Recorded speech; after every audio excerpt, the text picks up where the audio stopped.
재밌게 보셨습니다. 네. 반갑습니다. 여러분 너무 반갑습니다. 저는 부산 아주 너무 잘하는 거 사랑하는 아니가. 남자입니다. 제가 양태호 디자이너 거의 설명 아니면 소개 필요 없이죠. 여기 임대 제일 멋진, 제일 유명한 분이시니까 그래도 이어서 조금만 소개해드리면은 아마 모르시는 사실 몇 개 있을 건데 중요한 사실 제 이웃입니다. 네, 저희 같이 한옥마을에서 살죠. 사촌 정말 가족같이 가까이 지내고 있습니다. 이웃 사촌보다 약간 형제 할까요? 네, 네, 양태호 디자이너 되게 글로벌하게 활동 많이 하시고요. 여러분 아마 몇 개 아시는 사실 중에 이제 한옥마을에서 되게 멋진 한옥집에서 살고 유명한 어떤 여배우의 주택이나 다 디자인 하시면서도 여러분 서울 가시면은 롯데타워 아시죠? 롯데타워 맨 꼭대기층 거기 그 정망대 디자인 하셨고 그리고 최근에 또 화장품 브랜드도 론칭하셨죠. 제가 굉장히 좀 독특하고 특이하지만요 한방 화장품을 피부에 관심이 굉장히 많다 보니까 역시 피부 미남이시니까 네, 저도 사겠습니다. 네. 장난 아니고 있으라고. 근데 정말 저도 한국 전통 되게 좋아하니까 한국 전통의 미에 영향받은 화장품 브랜드이고요. 서울 국제 갤러리 뒤에 되게 멋진 매장 만드셨어요. 네, 그보다 오늘 더 중요한 사실 오늘의 영화 선택하셨어요. 여러분 좋아하셨어요? 재밌게 보셨어요? 네. 저도 너무 재밌게 본 영화인데 첫 번째 질문은 그럼 양태우 씨 오늘 이 영화 왜 선택하셨어요? 제가 이 영화를 선택한 이유는요 저는 디자인을 하는 사람인데요 디자인을 하다 보면은 가끔 아름다운 것에 목을 매게 될 때가 있어요. 무조건 예뻐야 된다, 아름다운 거를 만들어내야 된다라는 강박관념이 들 때 있는데요 사실 아름다운 거를 만들고 나서 그 아름다운 게 사람들에게 무엇을 해줄 것이냐는 질문을 간과할 때가 생긴다는 거죠. 그래서 저는 이 영화를 보면서 그래 사랑의 마음을 어루만져주고 사람과 사람을 이어주고 어떠한 동시대적인 문제에 대해서도 이야기할 수 있고 또는 지역성에 대해서도 이야기할 수 있는 이러한 예술과 디자인을 하는 게 굉장히 중요하구나 라는 어떠한 교훈을 이 영화를 보면서 확인하게 됐습니다. 그래서 어떠한 예술이 가지고 있는 해결책을 우리에게 전달해 주는 것들 혹은 디자인이 우리에게 전달해 주는 다양한 관점에 대해서 한번 확인할 수 있는 영화라고 생각을 해서 여러분들과 함께 공유하고 싶었습니다. 네, 여러분도 그런 거 느끼셨죠? 보면서 그 아트의 해결책도 많이 느껴졌죠. 저도 보면서 되게 느껴진 포인트인데요. 뭐가 먼저였어요? 양태우 씨는 제열 작가님의 작품 본 거는 먼저였는지 아니면 이 영화는 전이었어요? 저는 JR을 제가 인스타그램에서 팔로잉 하고 있거든요. 굉장히 독특한 작가죠. 사실 본명도 몰라요. 그리고 얼굴도 몰라요. 얼굴 안 나오죠. 끝까지. JR을 인터넷에 치면은요, 일본 노선 JR 그 정도로 자신의 신분을 좀 굉장히 철저하게 감춰요.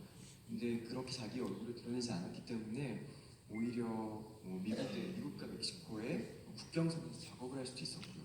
근데 얼굴이 알려진 사람들은 그런 걸 할 수가 없죠. 왜냐하면 누가 알아보고 바로 신고를 하거나 아니면 바로 제지를 하기 때문에요. 근데 그러한 익명성을 가지고 있는 작가인데 저 선글라스가 어떻게 되면은 그것 때문에 그 사람을 더 알아보게 되는 그러한 것이 되고요.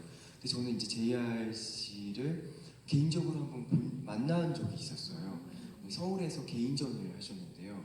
그때 이제 페루탄 갤러리라는 곳에서 또 만나게 되고 그의 작업에 관심을 더 많이 갖고 공공성에 대한 것을 보면서 저도 굉장히 많은 감명을 가지고 있다가 이 영화를 보게 됐습니다.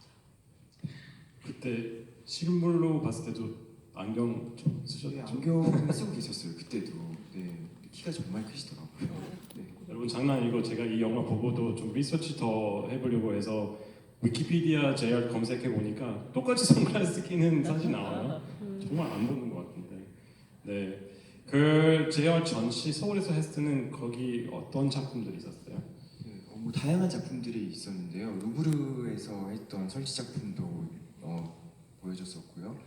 그리고 어떤 초상화라던가 또는 자신이 어떠한 작업을 기획하는 데 있어서 했던 스케치들을 많이 볼 수 있는 중간 과정을 볼 수 있는 굉장히 재미난 전시가 있었습니다. 네. 그리고 다시 영화 얘기 돌아서 오늘 제일 좋아하는 장면 아마 선택하기가 힘들 텐데 근데 제일 뭐 인상 깊었던 장면 뭐였어요? 저는 사실 모든 에피소드들이 다 굉장히 감명 깊었는데요. 그 중에서도 저는 JR이 아그네스, 아네스의 눈과 발을 찍어서 그거를 이제 화물차에 붙이죠. 그래서 그게 이제 프랑스 전역을 돌아다니면서 그녀의 눈으로 바라보고 그녀가 움직인다라는 그게 굉장히 감명 깊었거든요. 마치 JR이 아네스한테 주는 선물 같은 느낌이 들었습니다. 근데 또 그녀가 또 한 3주 전에 돌아가셨죠. 네, 그래서 그게 더 저는 좀 이 영화를 보면서 아까도 너무 가슴이 아프다, 찡하다라는 느낌을 굉장히 받았는데요. 그러한 두 아티스트가 만나서 나이 차이도 굉장히 많이 나잖아요. JR이 계속 놀리죠, 정말. 보면서 왜 저렇게 놀려라는 생각이 들 정도로 좀 얄미울 때도 있는데요. 어떻게 그런 두 사람의 관계의 반딩 그러한 것을 좀 느낄 수 있는 에피소드여서 굉장히 감명 깊었습니다.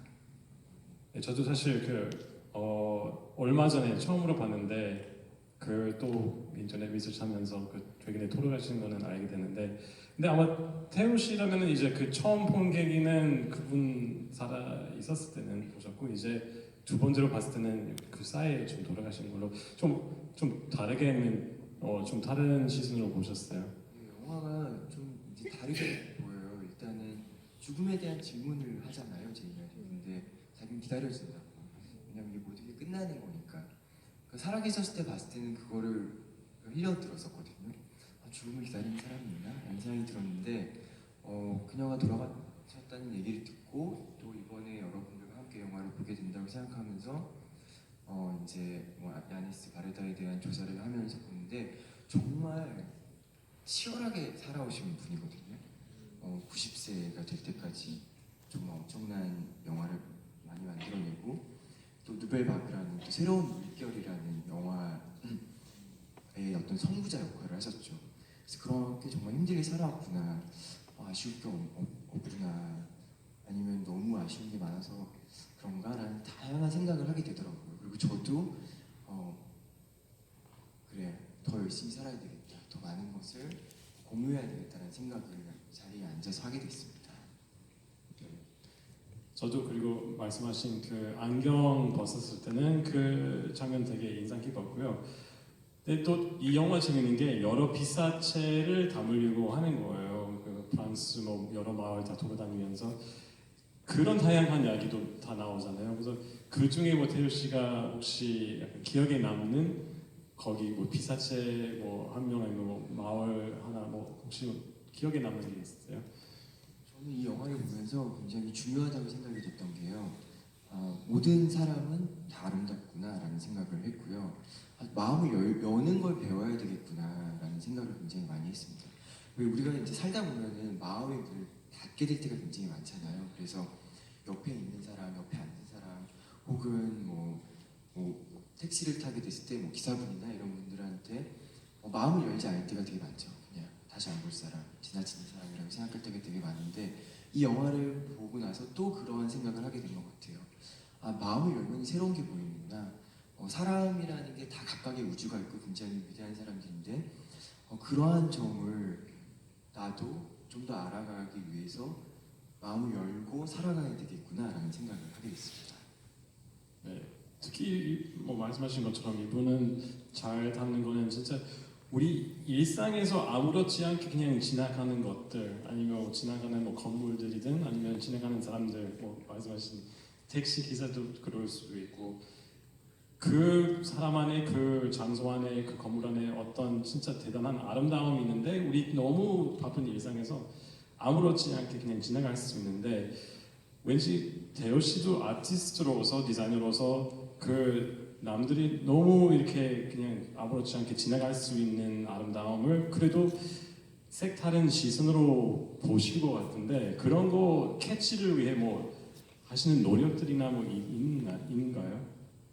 저는 한국 전통 문화를 다루는 일을 하려고 노력을 하는 사람인데요. 제가 북촌 한옥마을에 이사 간 지가 이제 7년 정도가 이제 8년 차로 접어들었습니다. 역시 동네 선배이시네요. 근데 그곳에 살면서 제가 사실 처음부터 이렇게 한국 문화를 다루는 일을 하겠다는 마음을 먹은 건 아니고요. 살다 보니까 그런 것들이 눈에 들어오더라고요. 그리고 살면서 이 한옥마을이 변하는 것을 저는 하루하루 매일 느끼고 있거든요. 좋게 변하는 것도 있지만 안 좋게 변하는 것도 굉장히 많고요. 상업적인 면모에 휩쓸리는 것도 보면서 안타까운 것들을 발견하게 됩니다. 그런 것들을 보면서 내가 디자이너로서 어떠한 사람들과 소통하는 직업을 가진 사람으로서 어떠한 책임의식을 가져야 되겠구나 라는 생각으로부터 이제 전통 문화에 대한 관심을 가지게 되었죠. 근데 제가 한 3년 전에 읽은 책이 있는데요. 그 책의 제목이 알아봐 주지 못해서 미안한 아름다움이라는 책이 있습니다. 우리나라 전통 문화에 대한 것들인데요. 제대로 보지 못해서 잊혀진 것들 그리고 사용하지 않아서 없어진 것들에 대한 것들을 수록되어 있는 책인데요. 저도 그런 식으로 제 주변 환경 그리고 제가 지금 누리고 있는 것들 혹은 제 어머니, 저희 할머니, 할아버지가 지금은 쓰시고 계신 거지만 없어질 것들이 어떤 것들이 있을까 그리고 내가 이것을 어떻게 계속 끌어갈 수 있고 현대라는 플랫폼 위에 올려놓을 수 있을까에 대한 고민을 계속 하게 되는 것 같습니다. 네, 저희 동네는 나중에 기회 되시면은 좀 놀러 오시면은 진짜 그런 효과가 있는 것 같아요. 저도 한국에서 살면서 정말 어떤 제가 몰랐던 한국의 맛도 계속 뭐 재발견되고 저도 양태우 씨한테 많이 배운 것 같습니다. 저도 한국에서 살면서 진짜 이 멋을 새롭게 느끼시고 계속 다른 사람하고 이런 거 공유하고 싶고 나누고 싶게 돼요. 그래서 그런 거 아마 영화에서도 좀 느껴지신 것 같은데 이 뭐 예를 들면 한국의 뭐 재발견하고 담는 거 외에도 오늘 영화에서 느껴진 게 그냥 제 관람 포인트였던 것 같은데 사람과 공간 확실한 어떤 연결성이 있다는 거는 보여준 것 같아요. 그래서 예를 들면 아까 얘기했던 것처럼 우리 한옥에서 살잖아요. 한옥에서 살면서 그 공간, 그 집은 우리한테 어떤 큰 영향 끼친 것 같아요. 그래서 많은 사람들이 아마 그렇게 얘기할 거죠. 어떤 공간이 어떤 사람에게 큰 영향 끼칠 수 있잖아요. 근데 제가 오늘 영화 보면서 특히 새롭게 느껴진 게 JR가 약간 반대 포인트 자꾸 보여주는 것 같아요. 어떤 사람의 영향으로 이 공간도 바꿀 수 있어요. 그러니까 어떤 그냥 집은 아니고 어떤 건축물보다 그 사람 살던 집이에요. 그 정도 약간 그런 영향이 있어서 그 사람 얼굴까지 거기 붙이는 거잖아요. 그래서 사람하고 공간의 연결성과 그 이야기 담는 거예요. 근데 충분히 양들 씨도 이제 특히 아티스트이지만 인테리어 디자이너로서 그런 연결성 어떻게 시키신 건지 어떻게 보면은 이 공간 꾸미면서 디자인하면서 그 사람의 이야기 같이 붙이신 거잖아요. 그거는 어떻게 하시는지 되게 궁금하거든요. 되게 중요한 얘기를 해주신 것 같은데 저는 이 세상에 저는 올해로 이제 제 스튜디오 오픈한 지 딱 10년이 됐거든요. 10년 동안 일을 하면서 느끼는 게 일방적인 관계는 존재하지 않는구나. 다 주고받는 거구나. 사람과 사람도 마찬가지고요. 저와 여러분도 마찬가지고 저도 여러분의 기를 되게 많이 받고 있거든요. 지금 굉장히 떨리는데요. 공간과 사람도 마찬가지인 것 같습니다. 공간도 사람에 의해서 변하고요. 사람도 공간에 의해서 변하기 때문에 어떠한 책임의식을 다 가져야 된다는 생각을 굉장히 많이 하고 있습니다. 내가 공간을 만들어서 이 사람에게 어떤 것을 줄 수 있을까? 그리고 이 사람이 어떻게 변할 수 있을까? 그리고 이 사람은 이 공간을 어떻게 변하게 할 수 있을까라는 고민을 하게 되죠. 그러면서 제 자신에 대해서도 더 다듬어 가려고 노력을 하고요. 더 많은 어떠한 연구를 하려는 어떠한 시작점이 되는 것 같습니다. 그리고 또 관람 포인트 중에 저는 그런 걸 느껴졌어요. 그 이 영화의 포인트 중에 기록에 대한 포인트도 있는 것 같아요. 그 어떤 한 마을에 가서 그 골목에서 사람들이 다 이제 다른 데로 떠나버렸는데 이제 그 딱 한 사람만 남아 있는 그 골목, 그분의 얼굴 거기 약간 기록하는 거예요. 여기 이 사람이 있었다. 그리고 또 다른 그냥 아예 사람이 없는 마을 마지막에 가서 거기 또 이렇게 어떤 기록하는 건데, 제가 또 개인적으로는 양태호 씨의 작품들 안에 어떤 그런 기록의 가치도 많이 느껴지는데, 그 기록에 대해 어떻게 생각하세요? 그런 거 어떻게 보면은 없이도 좀 우리 이 문화를 아니면 이 히스토리 잊을 수 있는 것 같은데, 특히 뭐 기록에 대한 노력 어떻게 생각하시는 거예요? 저는 요즘 굉장히 아쉬운 것 중에 하나가요. 저희 할머니 할아버지랑 사진을 많이 안 찍었다는 게 되게 아쉽거든요. 근데 그것도 이제 개인 또는 가족의 역사를 히스토리를 다큐멘터리를 하는 과정이었는데, 그거를 왜 이렇게 안 했지? 왜 우리 부모님 왜 그거 안 해주셨지? 라는 그런 원망 아닌 원망도 해서